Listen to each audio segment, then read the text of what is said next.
Hey guys, welcome back to my channel. Today I'm sharing my K-pop pet peeves. I'm just gonna list some things that I find to be annoying. I will be complaining a lot in this video, so if you don't like that, then comment some of your own K-pop pet peeves down below. If you want to, I might be responding to them in a future video. Now without further ado, let's start. This is one thing only my fellow K-tubers will understand. Those borderlines are so annoying. I hate BBC for putting it on nearly every Loona music video. Thanks for that. Of course, I can just zoom in to crop the borderlines, but still, the fact that they're there just bothers me, especially when watching the music video. The only exception to this Jungkook's snapping music video, but for the rest, please don't.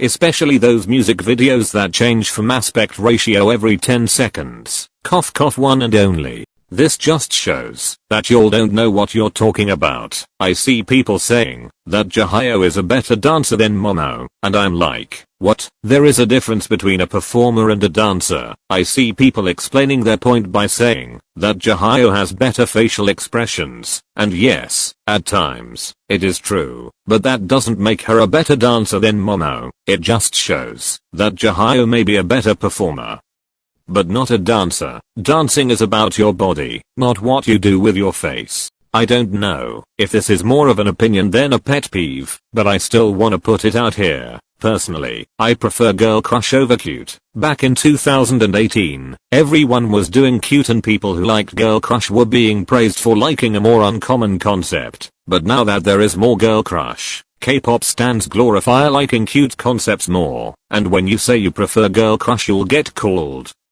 basic. Can't we all have different preferences in music, please? Stop glorifying certain people just because their taste matches with what's trendy to like. Thank you. Next. I don't know if I'm the only one who finds this annoying, but oh well. Music videos that are just super messy and don't make sense. Cough cough, I can't stop me. Annoy me so much. Like, what am I looking at? One moment I see a flower garden, and then 3 seconds later they are at the train station. I'm sorry, but it just doesn't make sense to me. It looks like I'm watching 13 different things instead of one music video. Is it so hard to just stick to an aesthetic when it comes to music videos? I have seen this one a lot, and as a young K-pop stan myself, I wanna speak on this. I seriously hate to be stereotyped all the time. Because of my age, people don't even get to know me before judging, especially seeing people saying stuff like, oh haha, I'm not an 11-year-old. Like, okay, I get that you are a boomer, but please, and telling us to just go and play outside is a big no-no. This is a life,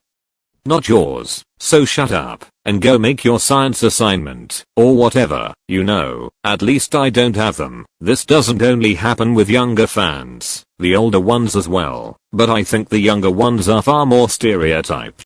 Don't get me wrong, it is totally fine if you just don't like them, but most of y'all are obviously just trying to act quirky. Don't like Blackpink, okay. Don't like BTS, okay. Don't like Twice, okay. I really do not care if you don't stan popular groups. No one does, and it is so obvious most of you guys are just trying to be all edgy and original. Like, no, please get out. You are not superior for not standing popular groups.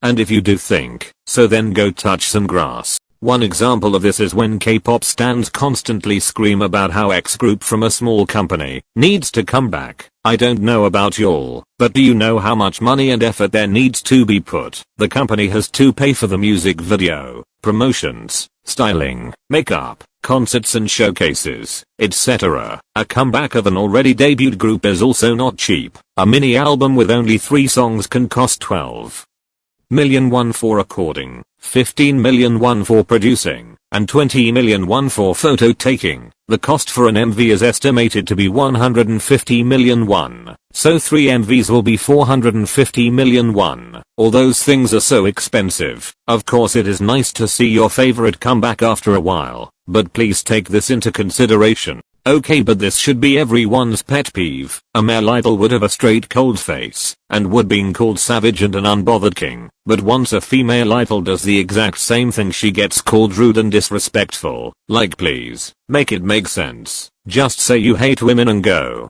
This one makes me so mad. Most, or should I say all, of the K-pop hate bandwagons make absolutely no sense. I remember when hating on Momoland was a trend. Like I don't know what was so funny about it. You guys were hating on those girls for seriously no reason. I get that they make the same songs over and over again. And yes, Boom and Bam do sound similar, but that shouldn't be reason to make them your punching bag.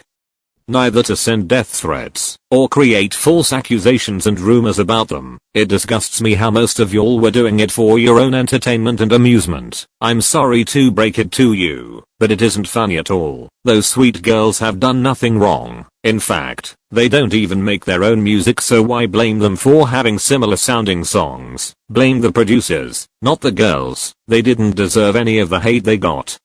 Also, notice how most hate bandwagons are targeted towards female idols. Double standards at its finest. You all hated on Jennie for dancing lazy, but she had an ankle injury. Do you know how hard it is to perform with an injury? I get that. Before it was revealed, we were all very confused, and so just took random conclusions. But now that everything is cleared up, people are still hating on her. What happened to idols are human too. I'm truly pissed at some of y'all right now. This one is so annoying, and just takes away the enjoyment. I once was watching an unpopular K-pop opinions video and the person said, "You cannot have more than one ultimate bias," and I was like, who are you to tell me what not to do, and what to do? Last time I checked we all had different definitions of stanning. I can have 3,925,283,957,293 ultimate biases and alt 21,034,204,720 groups, and you shouldn't care. I'm not gonna have one ultimate group or bias, just because you say so. That's bull. I feel like companies, especially YG, forgot what a dance practice is for. On music shows, and in the music videos, the camera moves all the time, so we can't see the dance clearly, and that is when dance practices come in. At first, they were what they are supposed to be, but as of now, it is not a dance practice anymore. It is just a performance with fancy outfits in a practice room. They don't even have clothes on they would wear during practice. Especially for fans like me who like to learn dances to K-pop songs, it can get so annoying that those moving dance practices are constantly being put out. Instead, actual good and visible dance practices, where I can see all members' movements clearly, not a close-up of their faces. Okay, so I thought I had lots of pet peeves, but I sadly don't, so this will be the end of the video. I love you all so much, and I hope you have a nice day. Toodles.